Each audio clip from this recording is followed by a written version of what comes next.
Hi, I'm John from Just Whiskey. If you like today's show, please give it a thumbs up, like, and subscribe, and consider becoming a Patreon with the link in the description below. And thank you very much for the Patreons that I do have that help support my channel. And remember, folks, it's just whiskey. This is my last Ardbeg review and purchase. Sounds like clickbait, maybe it is, but it probably will be my last Ardbeg purchase and review, although I purchased this quite a while ago. We will be getting to and reviewing Ardbeg An Oa, non-chill filtered, 46.6% ABV, non-age stated, no mention of color, so maybe they do add some color, probably not much, but maybe they do. It doesn't say it on the bottle. And this particular bottle, what's interesting is you see the packaging here. It says Best Islay Malt of 2019. What's perplexing, I bought this in 2019. I bought the whole core range in 2019. The 10, the An Oa, the Oogie, and the Corey Reckon. And this bottling code on the bottle I have here, this was bottled November 18th, 2018. So that's another mystery to be solved. So they bottled this in November of 2018, yet they waited to make packaging that says 2019 on it. So I don't understand that. But anyway, so going back to 2019, I did like the Ugadal, but I didn't really connect with it. The Corey Reckon that I bought in 2019, it was either a 2018 like this or 2019 Corey Reckon. Blew my socks off. It's one of the more memorable bottles of smoky peaty whiskey that I've had. Others that come to mind, of course, is always Lecheg 10. A new bottle of Port Charlotte 10 that I bought, and the Octomore 10.2. But that Corey Reckon, boy, that was damn good.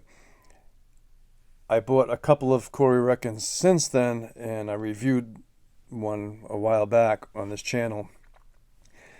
And it didn't live up to my expectations of it. And I'll say the same thing with the 10-year-old. I've had a couple of 10-year-olds going back to, 2018, 2019, which I thought were good, very good. But the last bottle or two, specifically the last bottle I bought, I felt it kind of, after it opened up a little bit, I felt it kind of fell apart. And I don't know.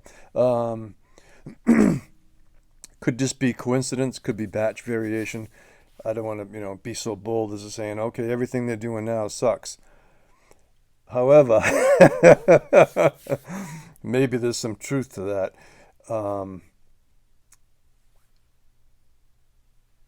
So why is this potentially and probably the last Ardbeg review and purchase I'm going to make? It's a culmination of things.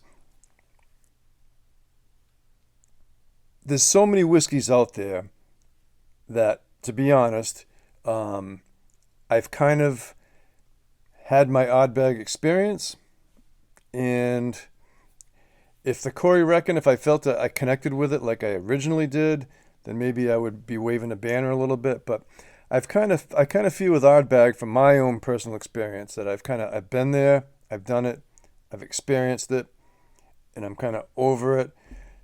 and I'm ready to move on to more nuanced peated offerings. Like I tell you, the Port Charlotte 10, heavily peated, that I just reviewed, several months ago. The first bottle I ever bought of Port Charlotte, which was 3 or 4 years ago, I didn't really connect with it. I didn't at all, really. And but the last bottle knocked my socks off. So, why? Let's talk about Ardbeg. So, when Dr. Bill Lumsden, the master distiller, did that commercial, which was a clever commercial for the NFTs, it was when they buried the two casks in the peat bog, and they named it, I believe, Fan Nog, which means under the turf, and my question is Glenmorangie, owns Ardbeg, but they're both owned by, Moet Hennessy. A big multinational corporation. Are they guilty of extortion? And if someone's willing to pay, and someone's willing to sell, so I'll say extortionate pricing. But what turned me off was that the NFTs that they sold, and what Bill Lumsden, the master distiller of Ardbeg, said, which I've talked about previously. He said, I hope you're lucky enough to get your hands on this. Hope you managed to land a bottle. So that was cute and clever or whatever. But whenever I hear somebody say that, you could be the lucky one to buy this, and it sounds like a con job to me. And so that was a huge turnoff for me.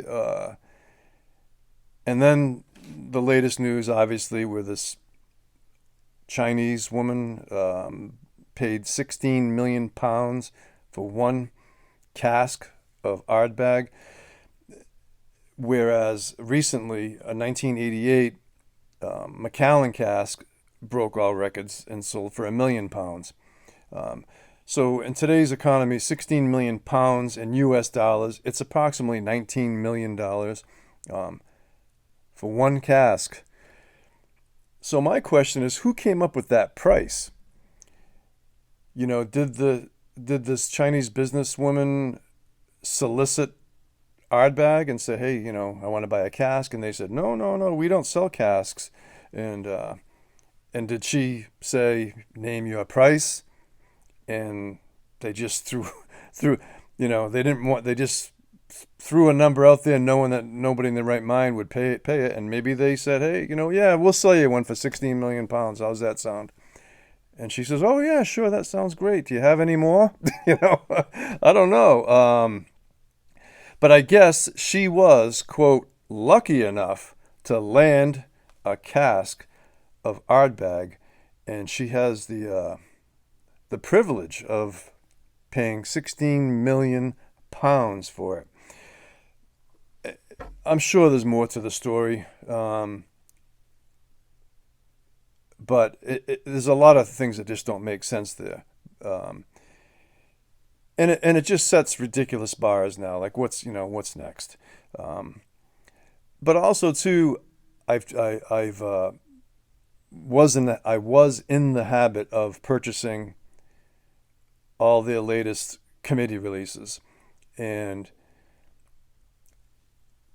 I started late in the game. I think the first one I bought was the Black, and I was collecting both the committee and then the regular general release of it. And the prices were high then, but I think it was I paid like $110 for it or whatever, and maybe $140 for the committee release. But now, some of them are just they're getting crazy, stupid money for them, and I think their special committee releases are overpriced, overhyped, overmarketed, and most of them are NAS, non-age dated, with the exception of the fermentation, which had an age stated on 13 years old. And it was a mistake by them for the fermentation. We don't need, everyone knows the story, but they want us to pay for their mistake. And I know some people really like it, but generally speaking, most of the whiskey tubers I've seen out there about the last few Ardbeg committee releases, most people are fed up because the quality is not there. The price quality ratio is just not there in most cases. And some of them are pretty good, but most of them seem to just fair to average and way overpriced. So I think they need to, which they won't, they need to be more competitively priced, and not extortionately priced. And I'm bowing out of the Ardbeg hype train. I'm just kind of, be honest with you, kind of fed up with it, and I'm kind of over it, really. But I keep an open mind. At some point in the future, if some new release comes out or a batch of Corey Reckon comes out and everyone raves about a certain year, something like that, I might consider buying it. But the way their prices are going, they're just going up, up, up, and they're not realistic. And so that is likely why this will be my last Ardbeg purchase and review. But I do keep an open mind. All right. The review. Here we go. I already gave all the specs on it. I'll read the little thing in the back. It's not marketing. It's interesting. It tells you what's going on.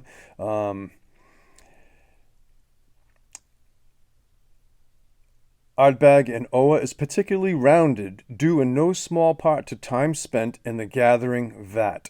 Here we marry together whiskey from several different casks, including new charred oak, which I think is predominantly here, from my opinion. New charred oak, PX sherry, and first fill bourbon. Here they become fully familiar with each other as they're spent time in, they call it the gathering vat. Could be a marrying vat. You can call it that as well. But they call it a gathering vat. We don't know how long it's spent in that gathering vat, but I'm underwhelmed by this. But again, going back to 2019 when I bought the whole core range, I really liked the 10 at that time. I didn't really connect with the Ugadal, although I did appreciate the quality. The Corey Reckon from 2018, 2019 was phenomenal. So here we go with the An Oa. On the nose, you get a little vanilla, a slight burnt, fruity funk. You get the medicinal notes, antiseptic medicinal notes. A little bit of smoky campfire going on, and it has that hint of that classic Ardbeg burnt rubbataya, but it's not anywhere near as pronounced as the Ardbeg 10-year-old. On the palate,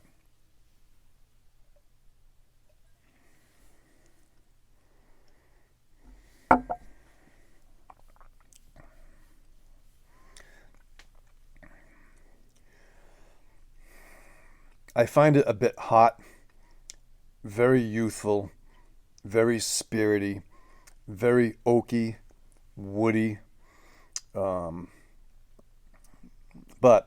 it also has a slight vegetal note to it. You might even call it a slight vegetal funk.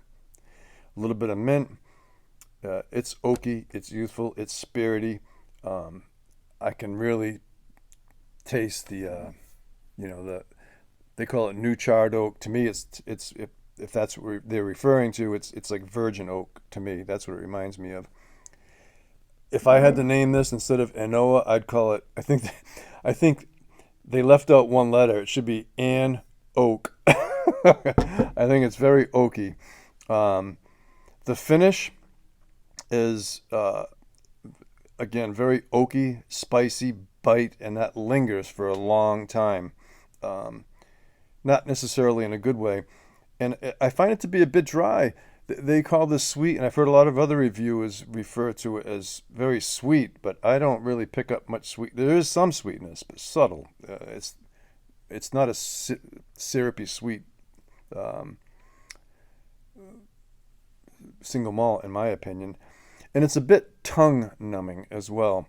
That oaky alcohol bite really kind of stays on you, lingers for quite a while, and it's a non-age stated.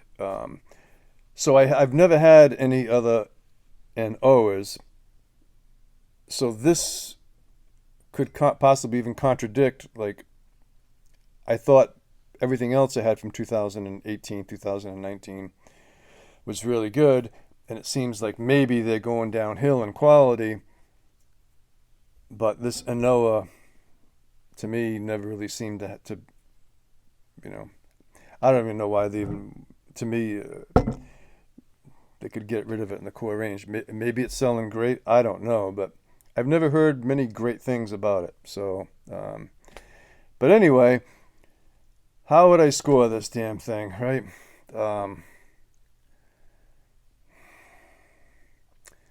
I would definitely not buy another bottle of this, from my opinion. It's gonna, again, I'm gonna stick this on the shelf for a while. It's been open for a few weeks. Just been nibbling at it. Um, Boy, you know, maybe an 83 or 84 if I'm generous. So low 80s, in my opinion, for a score. Uh, we'll say 82 to 84.